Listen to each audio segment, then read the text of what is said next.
Welcome back to Rising Pakistan. وقت ہے good news کا اور میرے ساتھ موجود ہیں آج صبح عدیلہ اور لے کر آئی ہیں آپ کے لیے 4 اچھی خبریں. Good morning. السلام علیکم عدیلہ. وعلیکم السلام توصیف, کیسے ہیں آپ؟ بالکل ٹھیک. خبریں پاکستانیوں کی ہیں لیکن دنیا کے مختلف کونوں میں بیٹھے آج بڑی انٹرنیشنل قسم کی خبریں ہیں میرے پاس اور میں آپ کو آج دنیا گھماتی ہوں اپنی گڈ نیوز دیتے ہوئے. ٹھیک ہے. اچھا, آج کی جو پہلی گڈ نیوز ہے, آپ بتائیں آپ کہاں جانا چاہتے ہیں؟ آپ ملکوں کے نام لیں اور میں آپ کو گڈ نیوز دیتی ہوں. اچھا, میں جانا چاہتا ہوں چائنا, میں جانا چاہتا ہوں میکسیکو, ٹھیک ہے, میں جانا چاہتا ہوں ایجپٹ. صحیح ہے. اچھا ابھی رک جائے, ابھی مجھے تھوڑی پہلی گڈ نیوز سنانی تھی, اس کے بعد ہم چلتے ہیں. ٹھیک ہے, بھائی تم نے میری وش لسٹ پوچھی تھی تو میں نے تو شروع ہو گیا. ٹھیک ہے. اچھا آپ نے چائنا بولا, چلیں چائنا کی گڈ نیوز دے دیتے ہیں. ٹھیک ہے, اپنی پہلی گڈ نیوز کی جانب چلتے ہیں. اچھا, اس میں ہمارا مری بھی آتا ہے, صرف چائنا نہیں, ہمارا مری بھی آتا ہے. ہم سب جانتے ہیں مری ایک سیاحتی علاقہ ہے جہاں پہ گرمی میں گرمی مٹانے کے لیے جاتے ہیں اور سردی میں برف باری انجوائے کرنے کے لیے ہم لوگ جاتے ہیں. بالکل. تو جناب خوشخبری یہ ہے کہ پاکستان کے شہر مری اور چائنا کے شہر دوجیانگیان کے ایک معاہدے کے تحت ان دونوں سٹیز کو سسٹر سٹیز کی حیثیت دے دی گئی ہے. اس معاہدے سے دونوں ممالک میں پیپل ٹو پیپل رابطوں میں اضافہ ہوگا اور ٹورزم فروغ پائے گا اور تجارتی سرگرمیاں آگے بڑھیں گی. انٹرسٹنگ. یعنی دونگیانگ جو ہے اور مری جو ہے وہ اس کا مطلب ہے ایک جیسے سے ہوں گے. ہاں جی بالکل, ان کو سسٹر سٹی قرار دیا گیا. بالکل. اور مری اور دوجیانگیان کے درمیان سسٹر سٹی کا معاہدہ حال ہی میں بیجنگ میں سائن ہوا ہے, جس میں چائنا میں پاکستان کے سفیر اور دوجیانگیان کے میئر نے دستخط کیے ہیں. Very nice. اچھا, اس میں کچھ ایسا بھی ہونا چاہیے کہ یہاں سے کچھ ٹورسٹ وہاں جائیں اور وہاں سے کچھ ٹورسٹ یہاں آئیں, تاکہ پھر وہ بتائیں کہ بھئی واقعی یہ سسٹر سٹیز لگتے ہیں کہ نہیں لگتے. اس معاہدے کے تحت دونوں شہروں میں ٹورزم فروغ پائے گا اور اس کی وجہ سے انفراسٹرکچر میں بھی بہتری آئے گی اور ہم سب کو جو ہے وہ معیاری تفریح کے مواقع بھی فراہم ہوں گے. آپ دیکھیں. Very good. مجھے یاد ہے کہ بچپن میں جو ہم مری جایا کرتے تھے اور اب جو مری جاتے ہیں ان میں بہت زیادہ فرق ہے. پہلے جب ہم جیسے ہوتا ہے اسکول کا ٹرپ جناب اسٹڈی ٹور, ایسے بس میں بیٹھ کے باہر لکھا ہوتا ہے اسٹڈی ٹور, ہے نا, جس میں اسٹڈی ٹور سے کیا مطلب, صرف فن کرنے جا رہے ہیں, ٹورزم کی جا رہے ہیں, اس میں اسٹڈی کیا ہے, کیا کتابیں کھول کے اسٹڈی کر رہے ہیں؟ نہیں, اس کا مطلب یہ ہوتا ہے کہ آپ جا کے اس علاقے کو اسٹڈی کریں, وہاں کے تفریح کریں, اس کو آبزرو کریں. اور سب سے بڑی بات یہ ہوتی ہے کہ ایون بچوں کی اسٹوڈنٹس میں اور ٹیچرز کی آپس میں ایک ہارمنی کریٹ ہوتی ہے, دوستی ہوتی ہے. تو ہم جب بچپن میں یہاں راولپنڈی میں پڑھتا تو یہاں سے ہم اسٹڈی ٹور کے لیے کوٹ اینڈ کوٹ مری جایا کرتے تھے. اس وقت مری اتنا خوبصورت, آپ کی پیدائش سے کوئی 200-250 سال پہلے کی بات کر رہا ہوں میں. ہاں ابھی بہت خوبصورت ہے, لیکن اب رش بہت زیادہ ہوتا ہے. بالکل, رش بہت زیادہ ہو گیا. ہاں جی. اور پچھلے 2 سال کے اندر ایسے واقعات بھی ہوئے جن کے بارے میں سوچ کے بھی خوف آتا ہے کہ حادثات ہوئے, اموات ہوئیں. تو ایسے میں اب وہی بات ہے کہ آبادی زیادہ ہو گئی ہے, مری کی طرف رخ زیادہ ہو گیا ہے, لیکن انفراسٹرکچر جس کا آپ نے عدیلہ ذکر کیا, انفراسٹرکچر شاید اتنا کنڈیوسو نہیں ہے کہ وہ زیادہ سے زیادہ آبادی کو, ٹورسٹ کو ابزارب کر سکے اور کمفرٹیبلی وہ وہاں پہ سیر کر سکے. تو اس لیے یہ بڑی خوشائند خبر ہے. اور لیکن اس کے بعد مری کی لوکل انتظامیہ نے اور راولپنڈی اسلام آباد کی انتظامیہ نے مل کے کچھ ایسا انفراسٹرکچر بنایا ہے کہ اب پچھلے 1 سال سے, پچھلی سردیوں میں آپ دیکھیں کچھ ایسے خدا نخواستہ واقعات سامنے نہیں آئے, اور اب جو ٹورسٹک انفراسٹرکچر ہے وہ بہت بہتر ہو گیا. جی انشاءاللہ بہتری کی امید ہے اور ہماری تفریح جو ہے نا مزید بہتر ہو جائیں گی.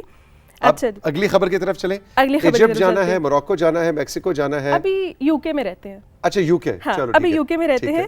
آج کی جو ہماری دوسری خبر ہے وہ ہے یو کے شہر مانچسٹر سے. مانچسٹر کی تاریخ میں پہلی مرتبہ پاکستان سے تعلق رکھنے والی خاتون یاسمین ڈار لارڈ میئر منتخب ہوئی ہیں.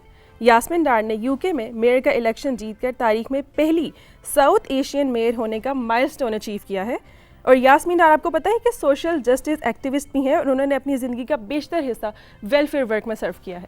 جی بالکل, بہت مبارک ہو یاسمین ڈار آپ کو. We are so proud of you. اور آپ کو میں عدیلہ بتاتا چلوں کہ برطانیہ میں بہت ہی زیادہ پاکستانی اور ساؤتھ ایشین نژاد, انڈیا سے تعلق رکھنے والے, بنگلہ دیش سے تعلق رکھنے والے, لیکن زیادہ تر پاکستانی اور انڈینز جو ہیں وہ پالیٹکس میں بہت زیادہ ایکٹیو ہیں. پاکستانی تو بہت ہی زیادہ ایکٹیو ہیں, کاؤنسلر لیول کے اوپر, میئر لیول کے اوپر, ممبرز آف پارلیمنٹ. اور یہ بڑی خوشائند بات ہے کہ جس کو ہم کہتے ہیں کہ آپ اڑ کے وہاں گئے اور وہاں کی شہریت اختیار کی. تو اس کا مطلب یہ نہیں ہے کہ وہاں آپ گئے اور وہاں کی شہریت اختیار کی یا وہیں پہ آپ 2nd 3rd جنریشن پاکستانی ہیں, لیکن آپ اس سوسائٹی کے اندر, اس سسٹم کے اندر انٹیگریٹ ہوئے ہیں. وہاں کی پالیٹکس کے اندر انٹیگریٹ ہوئے تاکہ پھر آپ ایک پاکستانی برطانوی شہری کے طور پہ زیادہ سے زیادہ اپنی کمیونٹی کے لیے بھی کام کر سکیں اور ایک نیا ایک پلورلسٹک ویژن دے سکیں, اپروچ دے سکیں towards the politics of that country. So we are so very proud of all the Pakistanis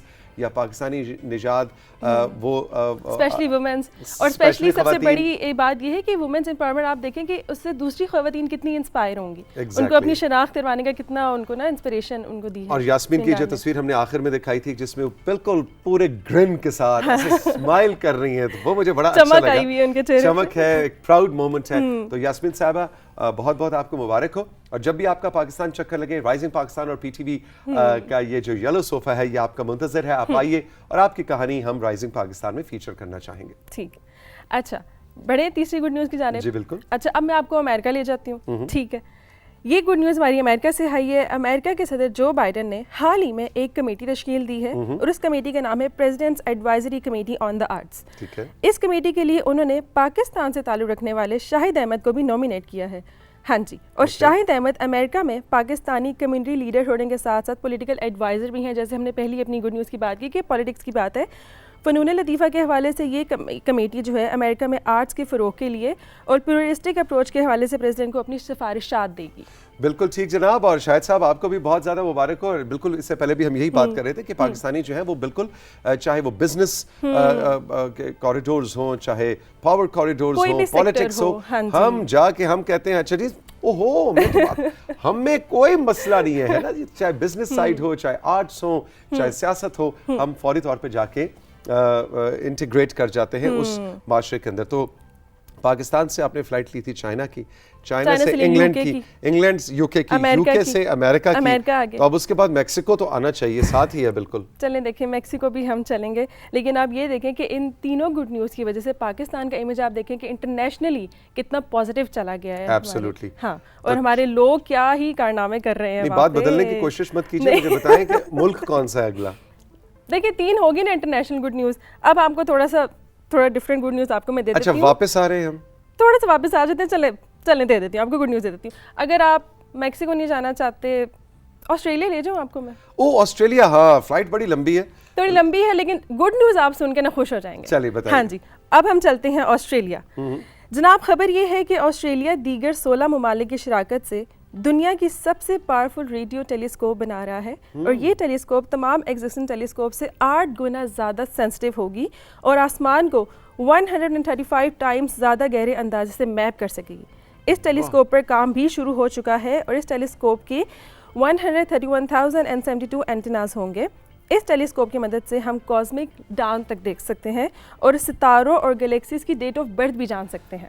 واہ جی واہ, پھر ان کی برتھ ڈیز بھی منا سکتے ہیں. یہ تو خبر مجھے اپنا دوست یاد آ گیا, گوہر جو ہمارے سیگمنٹ ہوسٹ ہیں, آپ جانتی ہیں گوہر, جو آ کے گیلیکسیز اور خلاؤں کی اور کہکشاؤں کی باتیں کرتے ہیں, ان کے لیے خبر بڑی زبردست ہے. تو میں تو ویسے بھی چاہ رہا تھا کہ مجھے 1-2 سیارے تھے جن کی میں ڈیٹ آف برتھ جاننا چاہ رہا تھا, بڑی ضروری ہے جاننی وہ, کیونکہ وہ یہ گڈ نیوز بے شک جو علم فلکیات میں انٹرسٹڈ ہیں لوگ, ان کے لیے کتنی بڑی مائلسٹون ہے آپ دیکھیں. ایگزیکٹلی. اور آپ بتا رہی تھی اس خبر کے اندر کہ ان کی پھر زیادہ اچھی کلوز تصاویر ہوں گی, ڈیٹ آف برتھ جان سکیں گے ہم. آپ دیکھیں 135 ٹائمز جو ہے ہم آسمان کو میپ کر سکتے ہیں.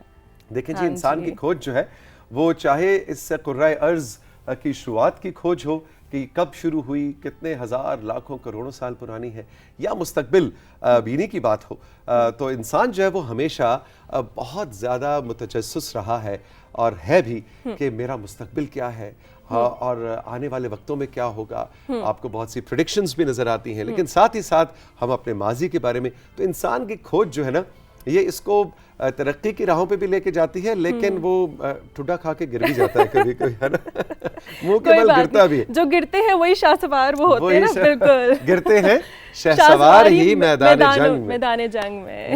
وہ کیا جی, وہ طفل کیا گرے جو گھٹنوں کے بل چلے. وہ ہارون شعیب صاحب کیمرے کے پیچھے بیٹھے, میں ہے نا جی, وہ طفل کیا گرے جو گھٹنوں کے بل چلے, ایسا ہی ہے نا جی کچھ. بالکل ایسا ہے جی. اچھا کنٹرول روم نے کلی آن کی, ایک خاموشی سی سنائی دی اور کلی بند ہو گئی, اس کا مطلب ہے آپ ٹھیک کہہ رہے ہیں. عدیلہ تھینک یو ویری مچ, بہت اچھی خبریں تھیں, بہت انجوائے کیا میں نے, اور آپ نے بھی انجوائے کیا ہوگا. ہمارا واٹس ایپ نمبر اسکرین پہ گاہے گاہے آویزاں کیا جاتا ہے. آپ بتلائیے کہ کون سی خبر آپ کو اچھی لگی, اور اگر آپ کے پاس کوئی اچھی گڈ نیوز ہو تو عدیلہ کے لیے اور میرے لیے اور ہماری ٹیم کے لیے ضرور بھجوائیے, ایک دو تصاویر کے ساتھ, لیکن آتھینٹک خبر ہونی چاہیے تاکہ اس کو ہم رائزنگ پاکستان میں شامل کر سکیں. All the best, thank you very much. ہم چل کے لیں گے ایک چھوٹا سا بریک سے جب واپس آئیں گے تو ہارون ہمارے ساتھ ہیں, اور آج ہم نے پاکستان کی super duper legendary film star Rani Begum کو ٹریبیوٹ دینا ہے.